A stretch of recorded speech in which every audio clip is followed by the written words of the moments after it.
Welcome back, guys. It is day 17 of Sculptober. I am Follygon, and in these videos, if you're new around here, I essentially have a new prompt every single day for the month of October, and I use that prompt to sculpt something new every single day.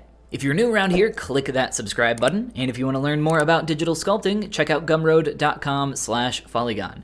There you can find all of my courses, brushes, and materials. So I decided to keep this one pretty simple overall, especially after yesterday's video. That one got quite a bit away from me. So for today, I'm going to be focusing on the prompt a lot more with this quick character, focusing on the horns. So that'll be the main focus of our video, but I also create a simple character to go along with that. There has to be, something that we can put the horns actually on here. So I'll talk about the horns here when they come up, but for the most part right now, I'm just blocking out something simple.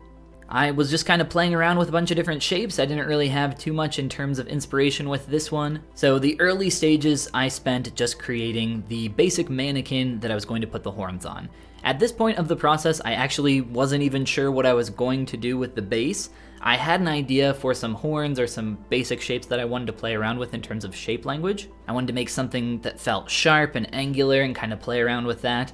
In a little bit of a way, I contrast that with some of the shapes of the face, kind of making some of that a bit more round. You'll see here more as it begins to develop. For the hairstyle that I'm just kind of throwing on top of there, it's pretty simple as well. Just a few chunks that kind of make up the basic hair.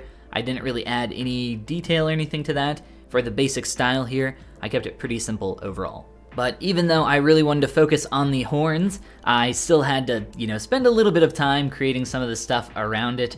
So before I got to that part, I wanted to create at least a head, a body, and a quick hairstyle or something to just throw on top of there. I'll do more with that later, but we're already on to the part where we get to work on the horns. For that, I start off with a simple sphere. I would recommend either doing that and just kind of doing what I'm doing here, which is just pulling out with a couple masks to create the basic shape, or I would recommend using a curve brush. Curve brushes are a great way to create tubes of geometry, like essentially what I've created here. And then what I've done with this process is I have used a slice curve brush to chop my geometry up into specific segments, or what are called polygroups here in ZBrush. And then I'm using those polygroups to remesh and simplify the geometry. The less polygons you have, the easier it is to manipulate your form. And that is definitely true here when I'm working on a horn or really anything else. So I create some very specific edge transitions here for the shape. Typically, when I am polymodeling, I have a very specific goal that I'm heading towards. And then when I'm sculpting, I'm being a bit more experimental. So that's not always the case, I shouldn't say, but for the most part, here with this horn, when I am in the polymodeling phase, which is right now, I know exactly what I want, and I know what I'm trying to achieve with that low poly resolution. But here soon, I'll be subdividing that, I'll be dynameshing it, kind of sketching on top of it with all sorts of different brushes. And at that stage, I'm being a bit more experimental, just trying to play around with the form and find a cool direction. So there is the main shape for the silhouette. Now I start trying to get in some of those harder angular pieces. And for that, I use what is called AccuCurve. AccuCurve is this really cool function that I've pretty much only ever used on the Move brush. I've tried to experiment with it on a few other brushes and haven't really had too much success, but it essentially allows you with the Move brush to pull out this really sharp point, which is how I created those really sharp points on the outside of the horn. Then I'm going back through with a pinch brush and beginning to sharpen up and define some more of the planes, specifically around those areas where the horn is transitioning. I'm trying to make sure that the silhouette is nice and clean and readable, while also trying to experiment with the shape, Just try to find some cool form for the silhouette. So when you're sculpting in those beginning phases and you're just trying to, figure out where you're going to go, you're trying to be more experimental, I recommend keeping things messy, keeping things low res if you can. Don't be worrying about having things perfect at that stage. Just be focusing on trying to sketch out, trying to make something quick and cool, and the faster you work, the faster you're gonna find a direction that you like. At this point, I've started to develop some of the secondary forms of the horn, just playing around with creating some of those sharp ridges that you can see on the top and bottom. And then I begin chopping that horn up into a few different segments to essentially create some sharper transitions for that area. This is a nice way to get those cut edges around a shape if you want to get something like that. I actually end up blending these out a little bit later on in the process and then going back over the horn with my sharp soft brush. So I'll be talking about this more later, but for now, we're moving back to working on some of the shapes in the face and some of the shapes for the hair. So like I said, I was just kind of experimenting with a lot of different things. Right now you can see how I have a lot of these sharp angles in the face.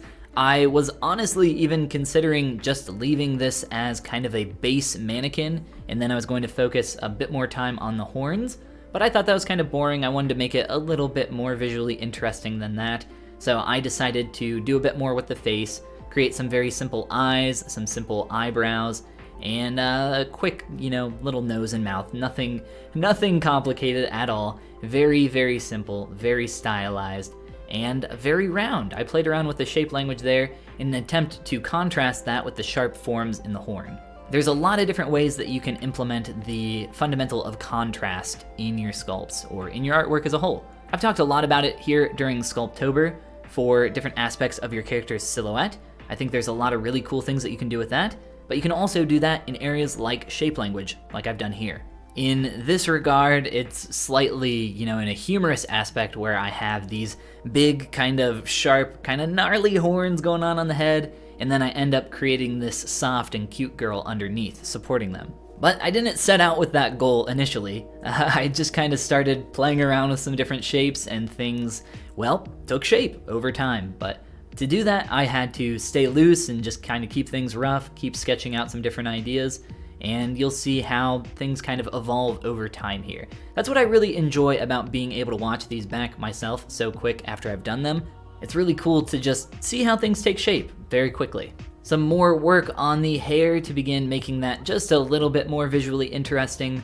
For that, I once again use the slice curve brush and then chop up and dynamesh those pieces, and then begin fitting them back in to create a little bit of a separation between that front part for the bangs, just kind of giving that a bit more visual interest than just having it as one flat chunk. You'll also notice that I didn't split those directly in the exact same spot. I tried to make that a bit more asymmetrical. Even though for the face for the character here, I do keep it symmetrical, I try to add just a little sprinkle of asymmetry here and there, just to make sure that the character doesn't feel like it's perfectly mirrored from left to right. After doing some more proportional tweaks and softening around the face, I hop on down to the body to create some of the form around there.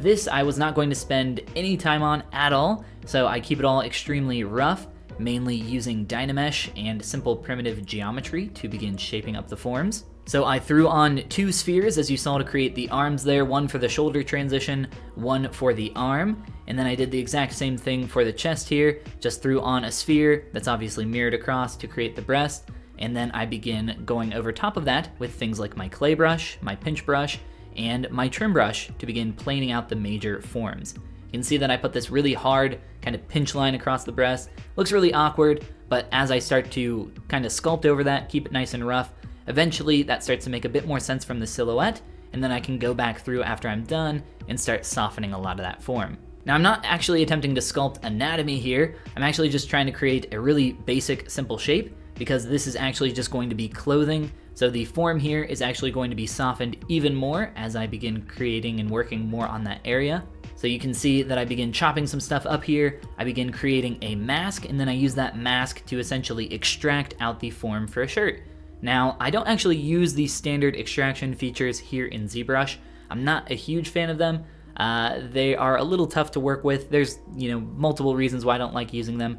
But what I'll typically do is I'll create a mask for something like a shirt, I'll duplicate that, and then create a polygroup and delete the stuff that I don't need, and then begin remeshing that piece to kind of clean it up. So that's what I did here for the t-shirt that she's wearing, and then I used Z-Remesher to reduce the poly count on that quite a bit, making that quite a bit more simple overall, and softening some of the planes, beginning to make that proportionally make a little bit more sense as well. When it's rough like that, I'm not super worried about getting proportions perfect, I'm more so worried about all the correct plane changes and volumes being in the right place. Now we're back on up to the horns to begin doing a little bit more variation in the color on those. So I add this kind of darker, bluer color to the bottom of the horn, a little bit more of a bright orange on the top, and then I fade most of that back by using a little small percentage infill of that original red color. Then I go back over the horn with my sharp soft brush.